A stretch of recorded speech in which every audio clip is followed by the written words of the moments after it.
Today is January 10th. My name is Rob. I'm an alcoholic, and it is a joy to be with you here today as we journey through the Big Book of Alcoholics Anonymous and the 12 Steps and 12 Traditions. And today we are going to be reading There's a Solution, pages 25 through 27. That is the second chapter of the book. Also, we're going to take a break from the chapter and read the second appendix about the spiritual experience on pages 567 and 568. We'll also begin step 2 with the 12 Steps and 12 Traditions, pages 25 and 26 today. Again, I'm thrilled that you guys are with me. A little context from yesterday. We did read about the fact that willpower became practically non-existent, according to the Big Book. And we also talked about how italics for the original print of this book were very, very important and very expensive for the printer at the time. So anytime you see something in italics in the Big Book, no, it cost them some money, but it must have been important. And I love how we left off with the line, it's the chapter, There is a Solution, in italics.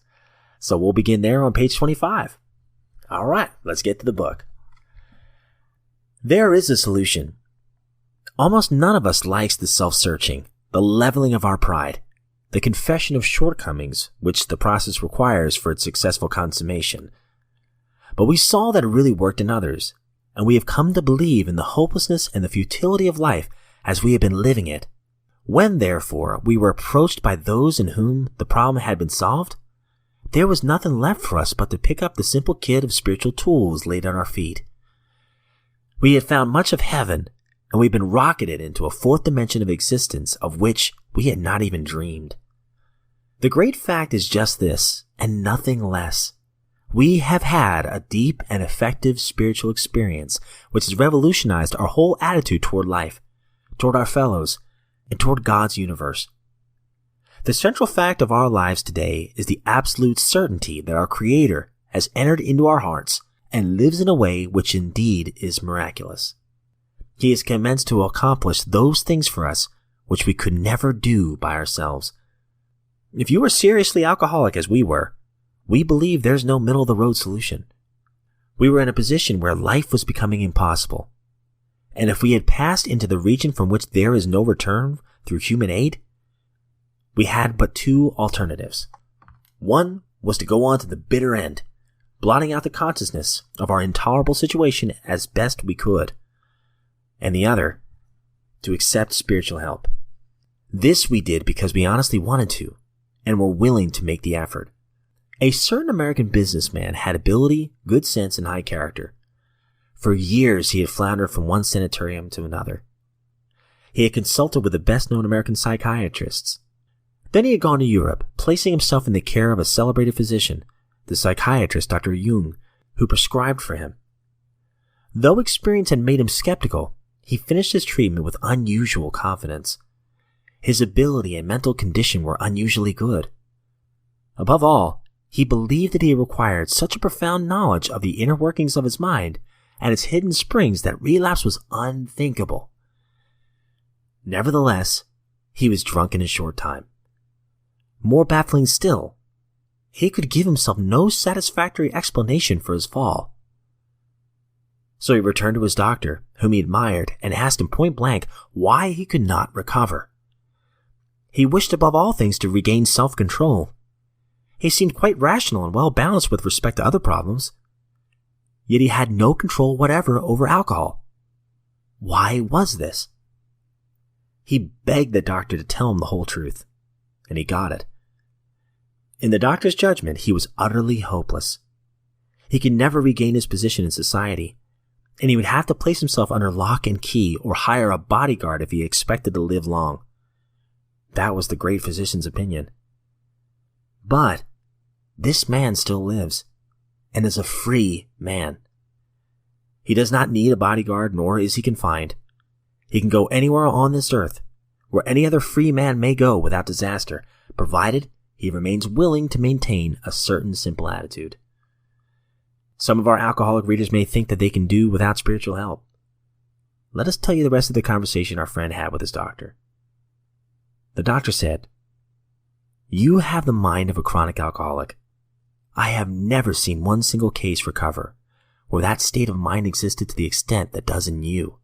Our friend felt as though the gates of hell had closed on him with a clang. He said to the doctor, "Is there no exception?" "Yes," replied the doctor. "There is. Exceptions to cases such as yours have been occurring since early times. Here and there, once in a while, alcoholics have had what are called vital spiritual experiences. To me, these occurrences are phenomena. They appear to be in nature of huge emotional displacements and rearrangements. Ideas, emotions, and attitudes which were once the guiding forces of the lives of these men are suddenly cast to one side, and a completely new set of conceptions and motives begin to dominate them. In fact, I've been trying to produce some emotional rearrangement within you. With many individuals, the methods which I employed are successful, but I have never been successful with an alcoholic of your description." Upon hearing this, our friend was somewhat relieved, for he reflected that, after all, he was a good church member.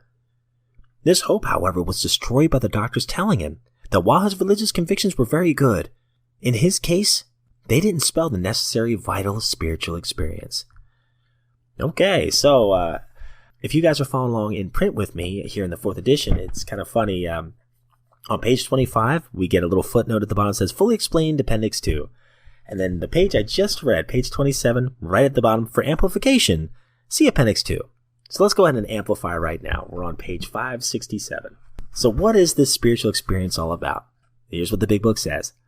The terms spiritual experience and spiritual awakening are used many times in this book, which, upon careful reading, shows that the personality change sufficient to bring about recovery from alcoholism has manifested itself among us in many different forms.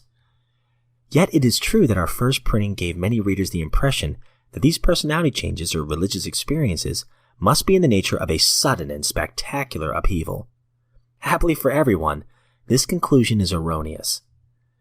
In the first few chapters, a number of sudden revolutionary changes are described. Though it was not our intention to create such an impression, many alcoholics have nevertheless concluded that in order to recover, they must acquire an immediate and overwhelming God consciousness, followed at once by a vast change in feeling and outlook.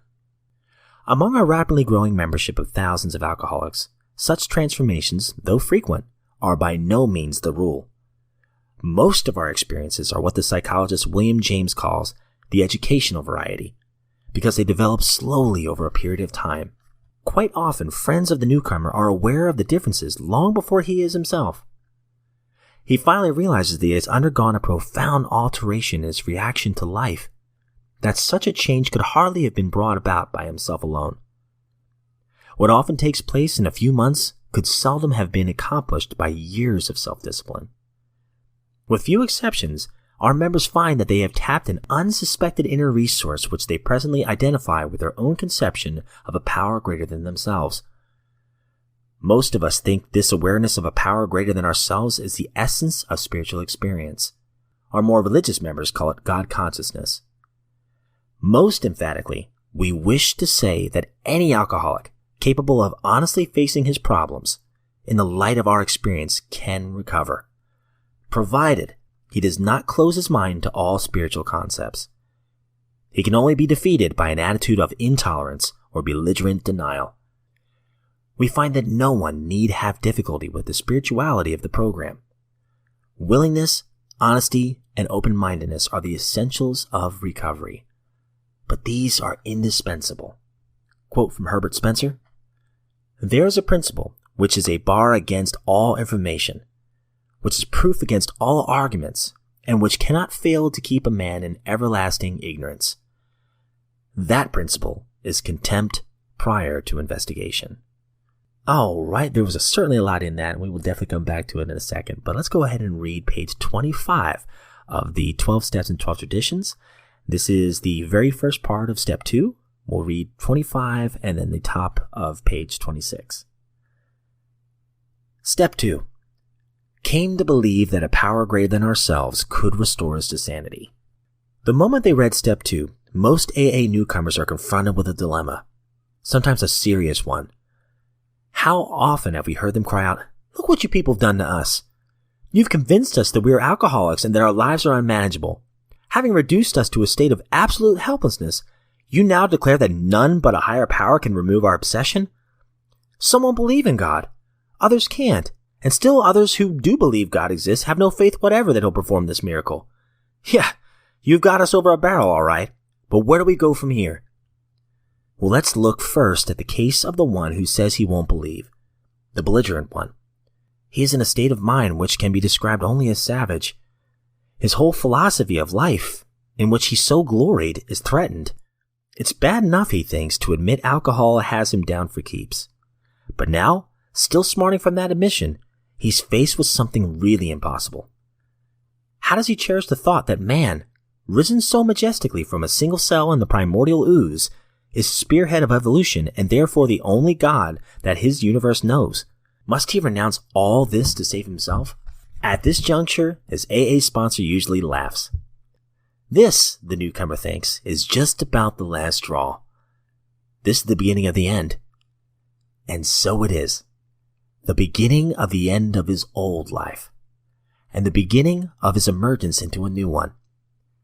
His sponsor probably says, take it easy.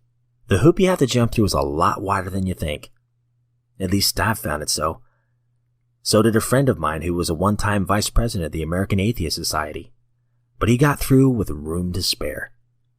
So, I don't want to say too much about this, except for it just gives me a joy to know that, just keeping an open mind and being honest and being willing, just like it was referenced a minute ago, in the appendix of all things, which applies to this perfectly. And last thing I'll say, speaking of the spiritual experience, is I am so grateful the appendix is there. Because my story was certainly one of those spiritual awakenings rather than a spiritual experience. I didn't have that sudden bolt of lightning hit me or anything like that, which I have met people who have. For me, it's definitely been a longer process of just learning as you go, trying to keep an open mind every single day, one day at a time. Sometimes the changes are very radical. Sometimes the changes are very subtle. And most of the time, I don't notice them, but somebody else will first and bring it out. And that's absolutely wonderful. Guys, that's all we have time for here today, and I'm so grateful that you guys have chosen to join me in this lifeboat of recovery. It's always a joy to do this. I'm really, really getting a ton out of this, just reading this, and I hope that as you're listening, you're getting a ton out of the Big Book and the 12 and 12 as well. All right, you all have a great day, and we will see you back here tomorrow.